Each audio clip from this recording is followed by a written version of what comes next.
जय हिंद फ्रेंड्स। आज इस वीडियो में हम चर्चा करेंगे रूरल एडमिनिस्ट्रेशन के बारे में, जिसका अर्थ होता है ग्रामीण प्रशासन। आप अक्सर दो वर्ड्स के बारे में सुनते होंगे, ग्रामीण और शहरी, यानी कि रूरल एंड अर्बन। दोनों ही सेक्टर्स में, दोनों ही लेवल्स पर जो डिपार्टमेंट्स हैं, जो वर्किंग है एडमिनिस्ट्रेशन की, वो डिफरेंशिएट होती है। आज भारत में 6 लाख से भी अधिक गांव हैं और इन 6 लाख से अधिक गांवों में प्रॉपर इलेक्ट्रिसिटी, वाटर और सारी फैसिलिटीज़ को पहुंचाना, साथ ही विवादों को सुलझाना, ज़मीन से रिलेटेड विवाद या किसी भी प्रकार के विवादों को सुलझाना, ये सारी जिम्मेदारियां, इन सभी कार्यों को सुचारू रूप से करने के लिए कई सारे डिपार्टमेंट्स की हमें नीड होती है। इस चैप्टर में हम 2 डिपार्टमेंट्स के बारे में जानेंगे। सबसे पहले ये जो स्टोरी है, एक डिस्प्यूट के साथ हम स्टार्ट करेंगे। ये एक डिस्प्यूट है गांव के 2 किसानों के बीच में, जिनका जो खेत है वो बिल्कुल पड़ोस में आता है और वो एक दूसरे के पड़ोसी हैं। खेत के मामले में उनके दोनों के खेत एक दूसरे से सटे हुए हैं, अटैच्ड हैं। एक व्यक्ति का नाम है मोहन, जो कि एक गरीब किसान है और उसके पास एक ज़मीन बहुत कम ही मात्रा में है, और दूसरी तरफ है रामू, जो कि एक बहुत बड़ा किसान है, जिसके पास गांव में बहुत सारे खेत हैं और उसके चाचा, जो कि गांव के प्रधान हैं, वो भी एक पावरफुल व्यक्ति हैं। एक दिन रामू अपने खेत पर पहुंचता है और देखता है कि उसकी और खेत रामू मोहन की, यानी कि और रामू की जो बाउंड्री है जो सेपरेट करती है दोनों खेतों को, वो मोहन के खेत की तरफ ज़्यादा चली जाती है। वो मोहन के खेत में वो बाउंड्री एंटर कर जाती है। ये देखकर मोहन को बड़ा गुस्सा आता है कि रामू ने ऐसा क्यों किया। अब चूंकि मोहन को गुस्सा आता है, बट वो रामू से पूछने के गट्स नहीं जुटा पाता। Reason, because Ramu was a powerful farmer and his uncle was the head of president of the gram panchayat और द सरपंच। वो सरपंच थे गाँव के।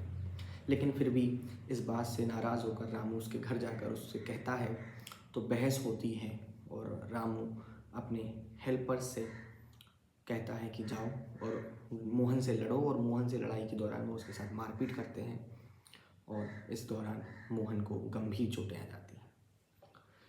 शोरगुल सुनकर, सारा कमोशन सुनकर नेबरहुड के सारे लोग वहाँ पहुँचते हैं, पड़ोसी वहाँ इकट्ठे होते हैं और मोहन को रामू के आदमियों द्वारा पीटे जाने का ये दृश्य देखकर उसको बचाते हैं, उसको फर्स्ट एड देते हैं। गांव में जो उसका दोस्त है मोहन का, वो पोस्ट ऑफिस रन करता है, तो वो उसको एडवाइस देता है कि आपको पुलिस स्टेशन जाना चाहिए। यह बात सुनकर काफ़ी लोग डर जाते हैं कि पुलिस स्टेशन जाएंगे तो वहाँ पैसा खराब होगा, और पुलिस स्टेशन में रामू पहले ही कॉल कर चुका होगा। लेकिन फिर भी रामू इस सारे डर को छोड़कर सभी लोग तय करते हैं कि हम पुलिस स्टेशन जाएंगे। मोहन और अपने कुछ पड़ोसियों को लेकर मोहन पुलिस स्टेशन की ओर जाता है और वहाँ पहुंचकर रास्ते में ये चर्चा होती है कि जब हम गांव के पुलिस स्टेशन जा रहे हैं तो क्यों ना हम शहर वाले पुलिस स्टेशन जाएं, जहाँ सुनवाई अच्छी होती है। तो 2 टाइप के पुलिस स्टेशन का जिक्र यहाँ पे किया गया है, एक टाउन और एक रूरल पुलिस स्टेशन और एक अर्बन पुलिस स्टेशन। दोनों पुलिस स्टेशन होते हैं।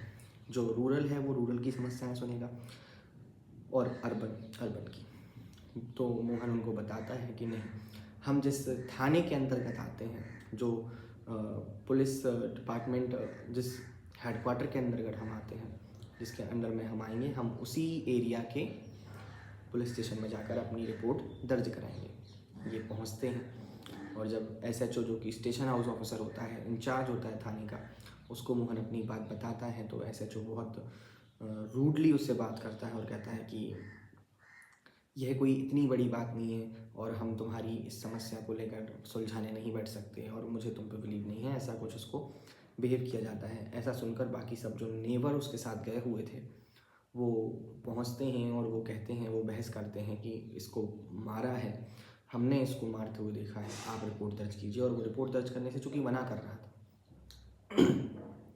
सारे पड़ोसियों को एकजुट देखकर एसएचओ रिपोर्ट लिखने के लिए राजी हो जाते हैं और वो कहते हैं कि आप लिखित रिपोर्ट दीजिए। मोहन अपनी रिपोर्ट सबमिट करता है और ऐसा जो कहते हैं कि मैं वहाँ पर एक कांस्टेबल भेजूँगा जो कि जांच करेगा कि क्या सही है और क्या नहीं। यही एक प्रोसेस होती है। यहाँ हमने जो फर्स्ट डिपार्टमेंट देखा वो था पुलिस डिपार्टमेंट।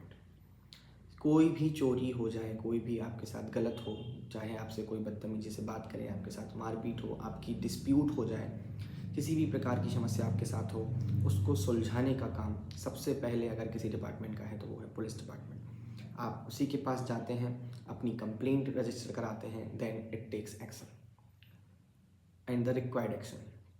सेकेंडली, ये जो विवाद की कहानी है ये ज़मीन का विवाद है और ज़मीन के विवाद में ऐसा क्या किया जाए कि ये सारे विवाद ना हो, तो इसके लिए रिकॉर्ड मेंटेन्स किए जाते हैं। और ये रिकॉर्ड मेंटेनिंग की जो सिस्टम है इसे सिर्फ आज के डेमोक्रेटिक गवर्नमेंट में ही नहीं, ये हम हिस्ट्री में देखें तो हमें शेर शाह सूरी और अलाउद्दीन खिलजी और अकबर के टाइम पे भी देखने को मिलते हैं। Because for collecting tax they maintain records of the land. वो देखते थे कि रिकॉर्ड्स में किस व्यक्ति के पास कितनी ज़मीन है और उस ज़मीन में वो क्या फसल बोता है, उस फसल से कितना उसको फ़ायदा होता है, उस अनुसार टैक्स लगाए जाते थे। ये नहीं कि आपने कुछ भी तय किया और वो किसान आपको पे करेगा। तो इस लैंड रिकॉर्ड को मेंटेन करने का काम जिस अधिकारी का होता है उसे हम कहते हैं पटवारी।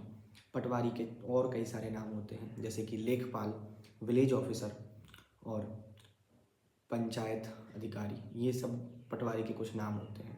विलेज अधिकारी भी हम उसको कहते हैं। पटवारी का काम है कि गांव में जो गांव उसको अलाउट किया गया है उस गांव में जाकर ये तय करे कि किस व्यक्ति के पास कितनी ज़मीन है, उस ज़मीन में कहाँ कुआं है, कौन सी फसल वो बोता है, उसका पूरा रिकॉर्ड और उसका मैप दोनों वो अपनी रिकॉर्ड बुक में मेंटेन करता है। और फिर ये जाके रिकॉर्ड हाउस में, यानी कि जो उसके सीनियर ऑफिसर्स होते हैं, उनको ये सारा रिकॉर्ड देता है और ये डाटा कलेक्ट रहता है। इसको अपडेट करना, इसकी फाइल्स सबमिट करवाना और इसकी डाटा अवेलेबल करवाना, ये सब काम भी पटवारी का ही होता है। इसके अलावा पटवारी अपना काम अच्छे से सुनिश्चित करना, ये सुनिश्चित करना कि पटवारी अपना काम पूर्ण निष्ठा से करता है।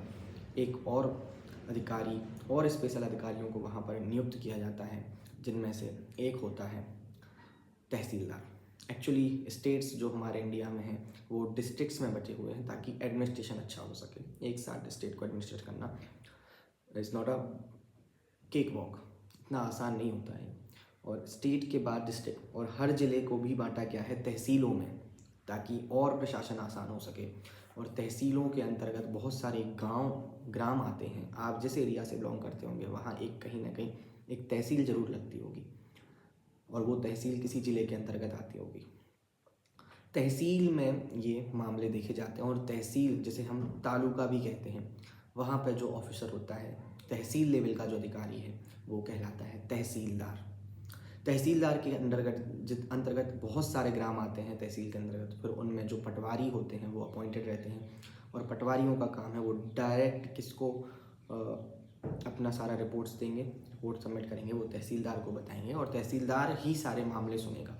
तहसीलदार का ऑफिस होता है प्रॉपर, और ये सारे जितने भी मामले हैं, चाहे वो डिस्प्यूट से रिलेटेड हो, चाहे वो लैंड रिकॉर्ड से रिलेटेड हो, किसी का विवाद हो जाए, इन सभी मामलों में यह सुनिश्चित करना कि कौन सही है या किसका क्या विवाद है, ये सब भी तहसीलदार का ही काम है, जिसे हम मजिस्ट्रेट के नाम से भी जानते हैं।